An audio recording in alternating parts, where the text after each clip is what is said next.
Clipboard fam, this is your favorite coach, Coach Jeffrey. I have three amazing guests here today. First of all, I want to start off with Dr. Desiree Alexander. Welcome to the show. I want to welcome Miss Leticia Citizen. Welcome to the show. Welcome back to the show, Dr. Toutoule Ntoya. Welcome to the show. Dr. Alexander, tell our listening audience a little bit about yourself. I'm pretty sure a lot of people already know you. Hello, everyone. I'm Dr. Desiree Alexander. I am the founder, CEO of Educator Alexander Consulting. I'm also the deputy director for a nonprofit in the state of Louisiana called the Associated Professional Educators of Louisiana. And I'm in Louisiana. Miss Citizen, Leticia Citizen, all the way from Disneyland. Welcome to the show. Tell our listening audience a little bit about your extravagant life. What's up, everyone? I am Leticia Citizen, and currently I am a education coach with Samsung Education, where I've been in this position for a little over a year. But prior to that, definitely in the education space in the classroom for 18 years, and in the last 5 years, I was an instructional technology coach here in California. Also a co-founder along with Dr. Ntoya and 4 other educators. We are co-founders of Equity in Action California, which is not so much a nonprofit and it's not a for-profit, but it's just 6 educators who are all about taking action with things that we are seeing, in particular, bringing marginalized and missing voices of those who are part of historically marginalized groupings into conference spaces to speak and be seen and how they are being welcomed in those spaces. That's not there. Sure. All right. Thank you very much. And I also want to welcome again to the show, Dr. Toutoule Ntoya. Welcome back, sir. Hey, what's up, everybody? Dr. Toutoule Ntoya coming live from Southern California. I'm a consultant. I'm doing a lot of advocacy work. I am a business owner. Equity in Action CA is near and dear to me, and it came about organically. A group of folks came together, and we've been doing some really good work. I'm also the board member of Our Voices Alliance, and we did the speaker series at ISTE, which was phenomenal. Dr. Alexander, you guys did the Affinity space at ISTE Live 24. Let's talk about why did you do it again this year? Honestly, we're hoping that it's an annual thing. I'm calling it the second annual. I'm hoping that we could continue it. If something would happen where we couldn't continue it, I think we would continue it anyway. We can find a space or just meet outside. We're not letting this stop. How could we not continue it? What is the Affinity space and why was that needed at ISTE? The Affinity space is a space for people that are usually part of the same racial group to come together and have a brave space to hang out, discuss topics. It really depends on the purpose of the space is. Be in a space where you don't have to explain yourself, say your viewpoints or anything like that. That is the importance of it. In a space such as ISTE, which is such a huge international space, it's very important to come together because sometimes you walk into a room, you feel like you're the only one there. You walk down the hallway, you feel like you're the only one there, and you really start to internalize that and believe that you're the only one there. Or one other person that looks like you're like, oh my goodness, yay. But you don't know them, so you don't speak and that kind of stuff. So it's just really a lovely space you can come together and discuss the similarities, the differences, and go, okay, you're in this space too. How can we elevate one another? How can we support one another? How can we connect? So I'm not feeling like I'm the only one in this space. So I feel like that's why it's so important at ISTE. Thank you so much for sharing that. I want to go to Miss Citizen. I met you last year and you seem to be very passionate about creating a safe space for people of ethnic groups to be together to discuss and support. Tell me again this year, why was that important to you to continue to support that effort?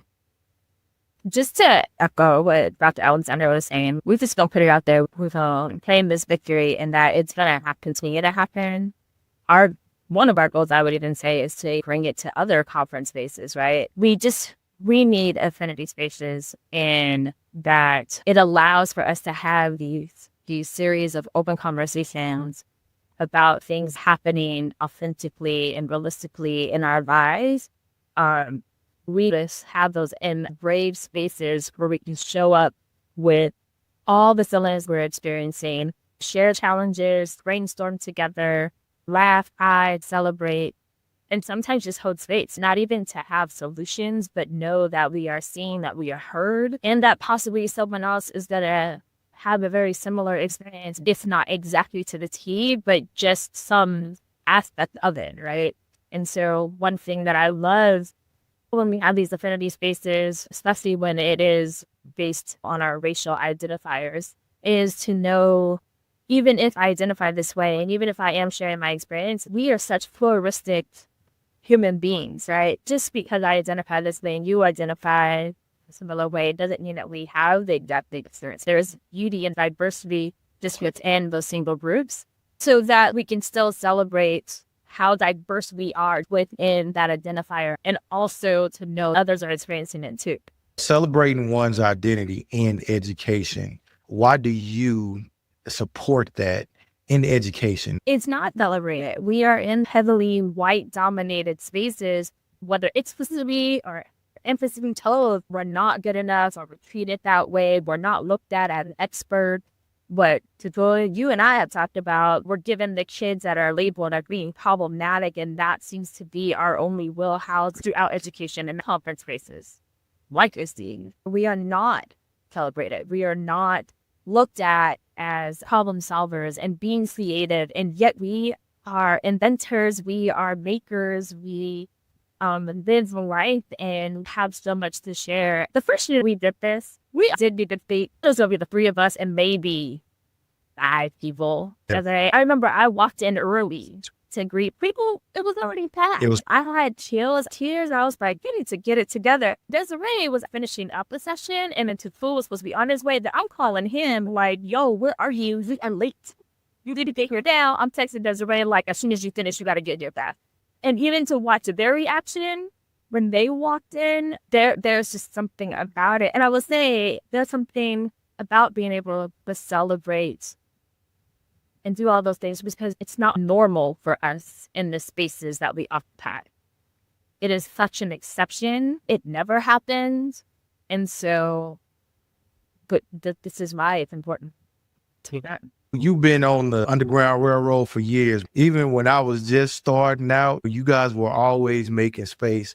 And I want to give you your flowers for that. You have participated again for the second year in a row of getting this off the ground. Tell me what this means to you and the turnout that's even better from the previous year. How do you feel about this?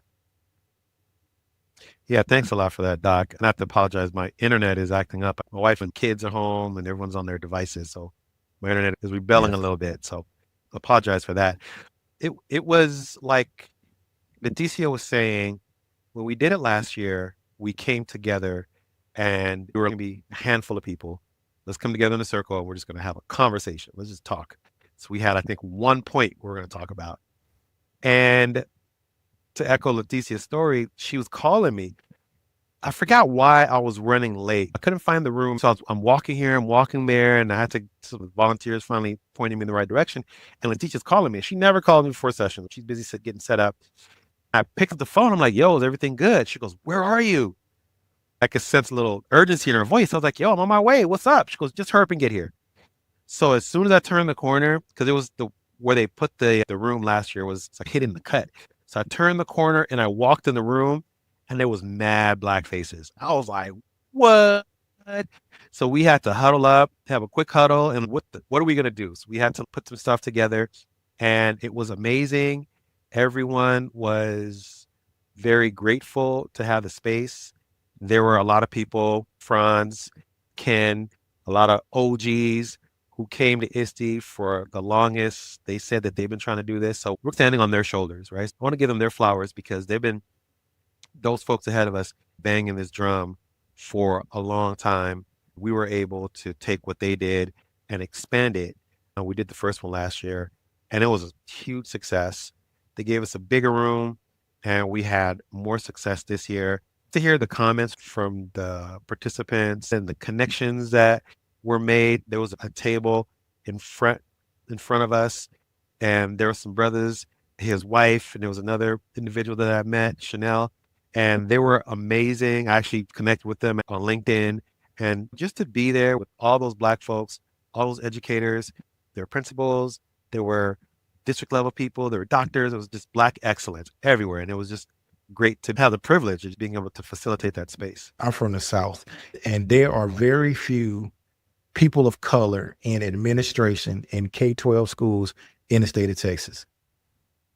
What does that mean to you when you hear that, sir? And it's even fewer Black men. So what do you hear that? When you hear that, Dr. Ntoya, what's your visceral reaction to that statement? It's the brothers. Every time I see brothers who are in the space, it always makes me feel good. The table I was talking about, one of them was a doctor. Another one, he was a district level person. Just to be able to see that and know what the possibilities are. There's so much excellence that needs to be heard out there. You hear the stats, you see the lack, but be in a place like ISTE and see that Black excellence, what the possibilities are, and how there is a need to push the envelope to get more of us in those spaces and to get those people recognized and uplift their voices so we can see all the great things they're doing.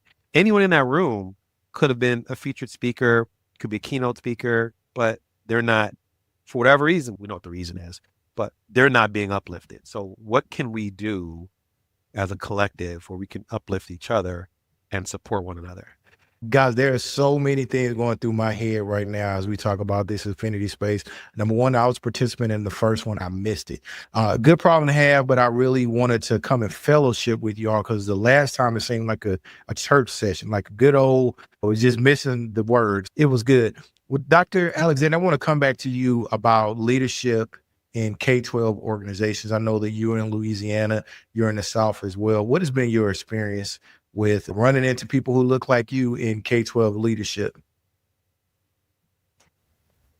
I think piggybacking on what Dr. Toutoule discussed, the thing that I want us to not do is clump them together in that statistic and forget the excellence behind it, forget the human, the person, the people behind it, and forget that percentage of those numbers represent people that need support. The first thing I think about when I think about Black leadership in K through 12, they definitely need support. And they need support from us. And they need support from everyone, but they definitely need that support from us. Just Leticia Citizen said, when we're talking about standing on each other's shoulders, we can't do that if we don't have that initial, right? So when we get in those initial positions, we don't want it to be just survival. We want it to be thriving to where that person who is a superintendent of a district feels comfortable enough to help someone else get in that position in another space or even in their space when they leave. Because if you're just surviving, you don't have the energy to do that. If you're just surviving, you're like, I'm just trying to make my own, right? I'm just trying to do my own thing. I don't have time for everybody. And that's not how we succeed. That's not how we thrive. That's not how we bring others up. So that's what I think about when I see a Black leader in K through 12 is, are they being supported? Do they feel ostracized? Are they just in survival mode? Do they know how amazing they are? That kind of thing. So I think we have these affinity spaces and things like that. It's a reminder. It's a reminder like, oh my goodness, here we're doing big things. Sometimes we need to be reminded of that I'm not the only one. And I have a community that I can reach out to get that support. I know there's a young lady at this year's affinity group who, I want to be y'all. I'm going to be y'all. And she said, I'm going to be a feature speaker like Dr. Desiree. And I was like, oh my goodness, this you? And it made me tear up. I was like, yes, heck yes, let's go. Let's do it today. It reinvigorates you. It motivates you. So I think our leaders who are in the affinity space, are they getting that inspiration? A lot of times I want to say it's probably a no. Listen, I'm going to go ahead and be really real with y'all. I was the first Black principal of Columbia High School in 2021. There are so many experiences that I feel that just from this conversation that we all have shared, being the first or the only Leticia, how do you support? What is your initial support for somebody who is the first or the only in a situation or somewhere where they need a little nurturing? How would you go about approaching that person? Definitely, the first part of that is drawing on my own experiences. I have left this shit because of that syndrome. My last district was taxing. It's draining. It's depleting. Calling on God, it's time for you to go. God be like, you know what? We need to get you out because this right here is not it. So definitely drawing on my own experiences. There was a young lady, two young ladies actually, who spoke of similar experiences, and I was able to, had a panel the day before with Dr. Desiree and Dr. Toutoule and Dr. Citizen. That someone shared. And right away, it was funny because I was sitting between Desiree and Toutoule, and both of them were like, this is for you. This is for you. You got to speak to this. Just a young lady sharing how she was in this space and she was the only one and she was doing all this fighting. And then I had a second young lady that was in that pressure and then came to the Affinity create and started crying and just was like, listening to your story. I need people. I don't have people. And I was like, we are your people. I didn't pull it. Desiree at the end. I was like, we are your people. Reach out. She texted me right away. I offer myself often to be like, I'm here. We do that for each other. Like Desiree and I, we will simply just text each other and drink water just as a reminder. Because we do, right? I've said it before. This work that we do, this life that we live, we forget to breathe. We forget to eat. We forget to just be human. That even God will tap in so much that it ends up where he puts it in the shoulder, put it together. And so he uses folks like Desiree and Toutoule. And like I have others that like they know. I don't know how they know. And I know like I've had people say that about me. Like, how do you always know? And I'm like, it's God. God just knows that we need these people in our lives as a reminder. Early last year, I was going through it before I left my last district, and I was constantly texting Toutoule and the folks from Educator, and I was checking in with Desiree. I had so much anxiety about going to work that I was like, I got to talk to someone, so a therapist, because I can't. Just even how others started to reach out, and they didn't even know, but then they knew someone who had said something, and I've always reminded myself that part of our work, part of God's work is paying it forward and doing that authentically. That's what I know to do. I don't know if it's part of being the oldest, of 7 kids, growing up in the church, being the first to go to college, the first to graduate from college, the first in my family to do these things and to be in these spaces. It's almost like an obligation and a blessing. It's just been innate. My first and foremost is just to hold space, just to check in with, how are you? Like, just right off like that. And then just checking in. It's not like scheduling it to be like, okay, I'm going to check in. Dr. Desiree on Tuesday, reach out. No. Something that I know to do. But it really does start off with just asking folk and actually sitting and listening and being attentive about, like, how are you today? Like, in their eye. Mm-hmm. And sometimes we've grown accustomed to not even really leaning in on that question or even hearing what people ask, that we just answer, I'm good. And I'm like, no, don't lie. How are you today? What's going on? And just sitting with those people or texting them or calling. I could tell by the hesitation and that's alcohol. It's really like, I knew you was about to do that. Yes, because I could tell. Yeah. I totally get that. I want to go to you, sir, being a Black man like myself, running into young Black men on the cusp of making life decisions from time to time. You've given us your life to become an educator. You're a father. You're married. Where does that passion come from? And also, before you talk, I want to give you your flowers, because when I first started using media and all of those things, you and other people, Brian Romero Smith, Franz Davis, Dr. Sarah Thomas, all of you guys were so welcoming. So my question is, where does that welcomeness come from? And then I also want to know, how do you extend that to the male side of African Americans who need guidance? Yeah, I think it's cultural. We're communal and we welcome each other. I tell people that in the motherland, if you look at our collective diaspora culture, we all have that in common. Whenever you see another Black man going through what you're going through, you want to support him. instead of being someone, I'm going to hate on Doc because he thinks he's whatever. We need more Black educators, more Black male educators in this space. So whenever I see a young brother when he's not sure what to do, I'm like, I need to get you in these schools because these other young Black men need you. And I think there's something special whenever you see another brother who's doing great things that we can uplift one another. If we're not doing it for one another, no one else is going to do it for us, right? There's a lot of anti-Blackness out there. There's a lot of hate. There's a lot of envy for what we do. So people aren't going to automatically step up and look out for us if we're not looking out for one another. I think that's where it comes from me. From me. I've always had parents weren't like Panthers or anything. They came to the United States from the Congo and they didn't know much about the culture. But growing up in LA in the crack epidemic, there was a crack house on the corner where we lived. Ever since then, you knew what being Black means. I talked to my brother about this last week, how he got really conscious and what it meant to be Black in America. And I took that on in middle school. And ever since then, I've been really conscious what it means to be Black, be a male, growing up in the 90s, being frisked and stopped by the cops and having your friends, all your Black friends, having similar experiences and what that meant for you as a Black man and the culture and culture implications and taking that with you. And I think I've brought that with me. I started it in education and starting to realize that education is really a mean of activism.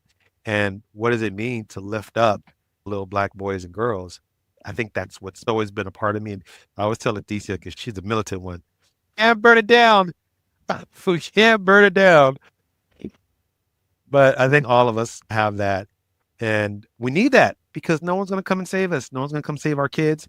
No one's going to come and save our Black educators. So if we don't do it for ourselves, ISTE isn't going to. They've done a great job of opening doors for us to bring other Black folks in, but they're not going to do it. It's on us. And I'm just so thankful to have Dr. Desiree and soon to be Dr. Citizen, can't wait to call you Dr. Citizen, along the ride with me to chart this way and see how far we can take Gotcha. it. That's amazing. ISTE allowed other affinity groups, not just African Americans, to get together. There were every ethnic origin had a space for affinity and growth, whether it's LGBTQ plus, the Asian American group was there. There was a bunch of different people who had affinity spaces. I was looking for this one. I was traumatized when I saw this, and I was looking for you all just so I can see your face and see what you were doing because of what I saw. I was watching television. There was an African-American superintendent in Indiana at a graduation ceremony. He was getting ready to shake the hand of a student who was walking across the stage. And her father gets up out of the crowd, interrupts the ceremony, puts his hands on the superintendent and pushed him towards the back of the stage and said, "Do not touch her. He cannot touch her." Now, as I did my research about this particular situation, this young man was upset because his daughter was involved in some type of situation where he felt that the superintendent slighted his daughter. The superintendent rolled his eyes when his daughter made the claim. She got suspended, but she was still able to walk across the stage. This father got up out of his seat and disturbed a sacred ceremony and pushed this African-American male towards the back of the stage. And he had to raise his voice to, "Hey man, get your hands off me." My disturbance about that situation was that not only did he have the gall to break up that ceremony, but that nobody came to his rescue before he made it clear that this was not supposed to happen. Now, you guys don't have to say anything, but I'm just telling you, I was disturbed by that. I feel that those affinity spaces you create make a safe place for us to discuss the best way to handle those situations. Because although it happened to that young man, he handled it in an amazing way. Some people who are assaulted sometimes react with assault. Now, you ain't got to say nothing again. I'm just saying that's how I felt. That's why I was looking for y'all at the thing that happened right before the thing council. It's hard being in white spaces. It's hard being in white spaces. And a lot of times we feel that moving up means you need to be there. I remember when I wanted to go into high school, I needed to change of space. I got a job into this white district. And I was like, yeah, that's it. I'm gonna go and I'm gonna make my mark there. My good friend was like, Toutoule, it is so white up there. You would not fit in. I think there's this fallacy that we have to go to the space where we're not welcome to feel that we've accomplished. When you get there, no one was there to support that young man, the superintendent. No one was there to stick up for him. There was no community. Lonely. I was at a school where it was a majority white. I was the only Black teacher on staff. Felt the weight of being a Black educator. I think we have got to protect our energy. And how do you protect your energy? Get that support from others when you need it the most. If you don't have that in that space, it'll drive you away. It'll literally drive you away, and almost drove me out of the education space altogether.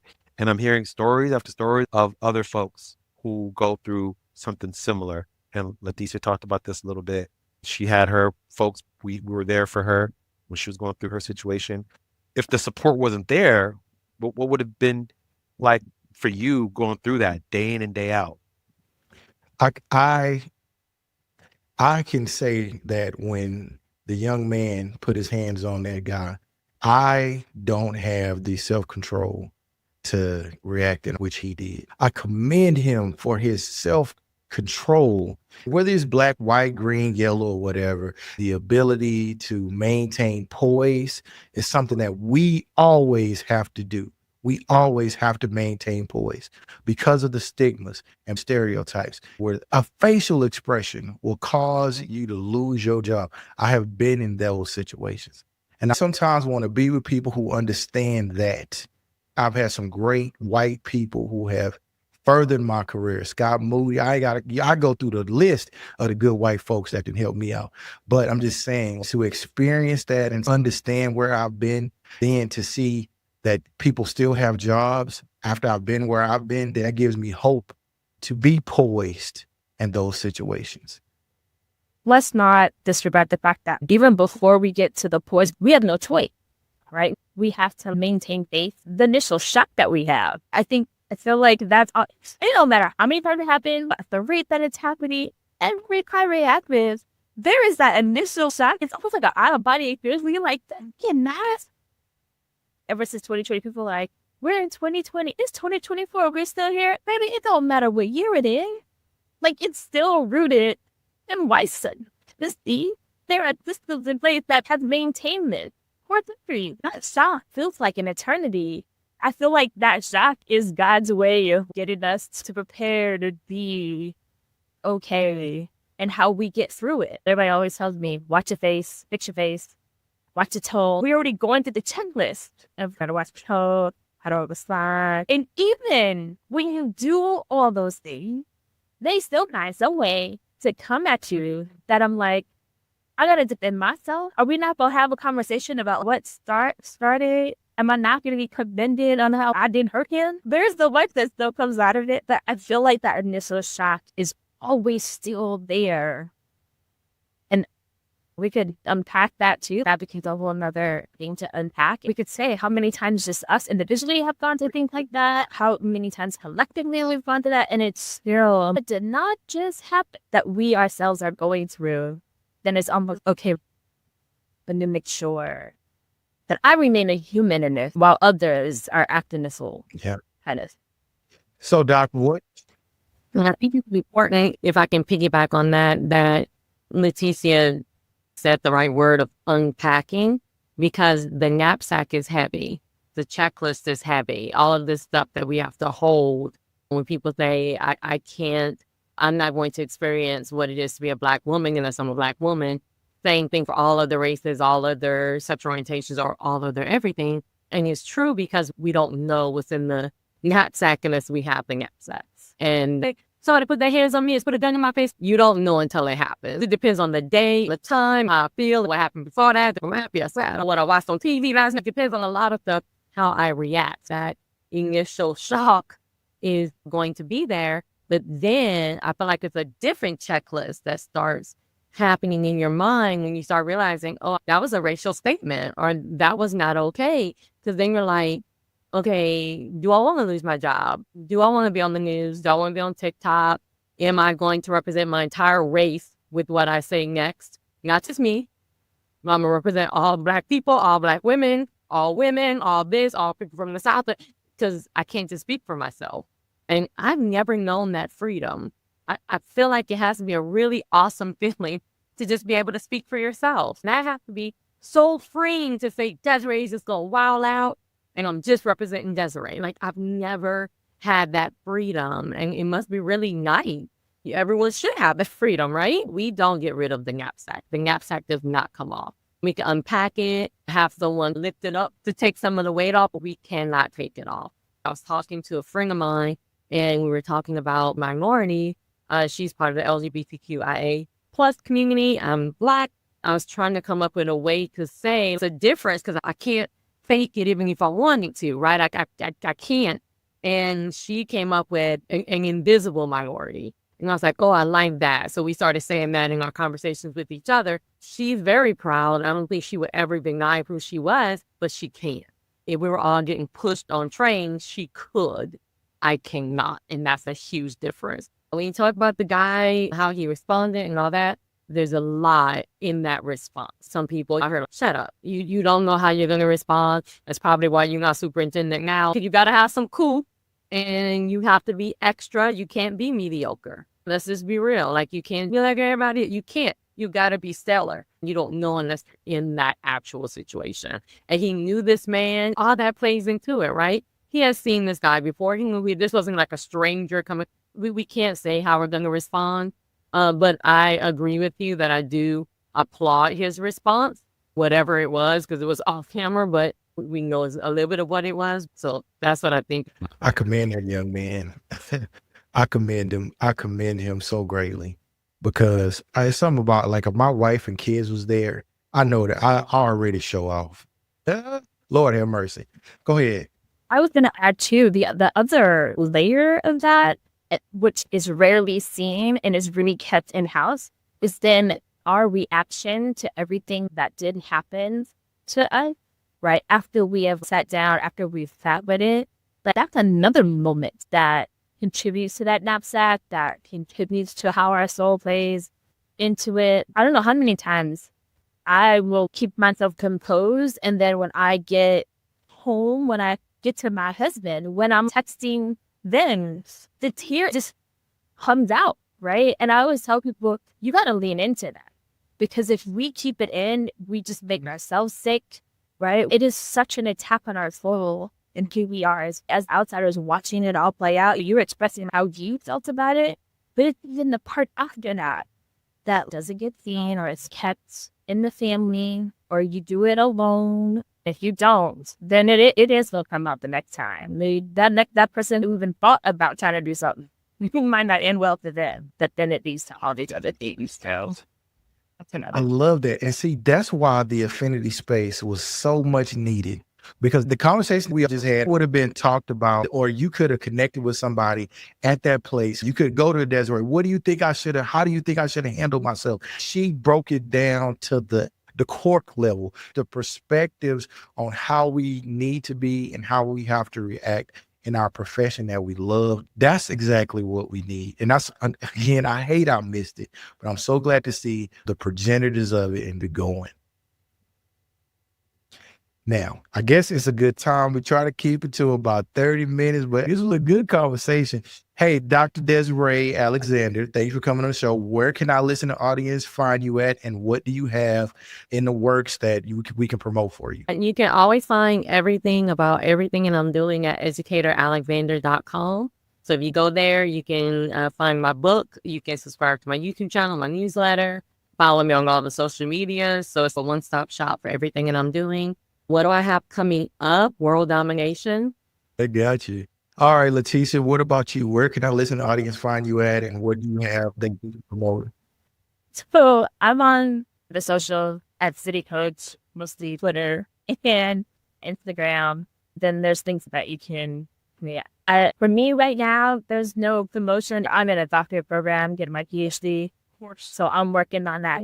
Congratulations. Working on the chapters right now. And again, it's connected to all the work that I'm doing, just really interrogating and looking at the absence or the lack of visibility of Black and Brown educators and edtech spaces as presenters. If I'm not presenting, I'm working, being a mom, being a wife, then I am working on the paper. I feel you. And I love that about you. I wish you congratulations because you are not new to it. You were true to it. And the first time I met you, I knew that you were serious. I surely appreciate that. All right, Dr. Toutoule Ntoya, what you got going on, brother? And where can our listening audience find you? So you can find me on the Twitters at Toutoule Ntoya. I'm still a little bit active there. The councilman down in Louisiana, he has some really good stuff on there. So I was able to catch up to him and his stuff. I'm also on LinkedIn. You can find me on LinkedIn. I'm gonna try to get a little more active on LinkedIn. There's some good stuff happening there. Leticia and I will be at the Light Conference in Riverside coming up here pretty soon. Other than that, doing some stuff locally at the district, and hopefully we'll be at a conference near you, bringing underrepresented speakers to a stage near you. So that's what we're doing. I want to thank you all for the candid conversations. I really appreciate this. Thank you all for coming on the show, and you guys have a great day. The education landscape will have unprecedented innovation and creativity. With original ideas flourishing everywhere, educators can look forward to being engaged in more meaningful ways than ever before. Thanks to authentic approaches that provide just the right dose of individuality and imagination. At the same time, ethical considerations will become increasingly more important. So you have my word that I will stay fresh, original, and authentic. So like we always do about this time, let's collaborate, communicate, and educate with the best educators in the world right here on Flipboard EDU Podcast.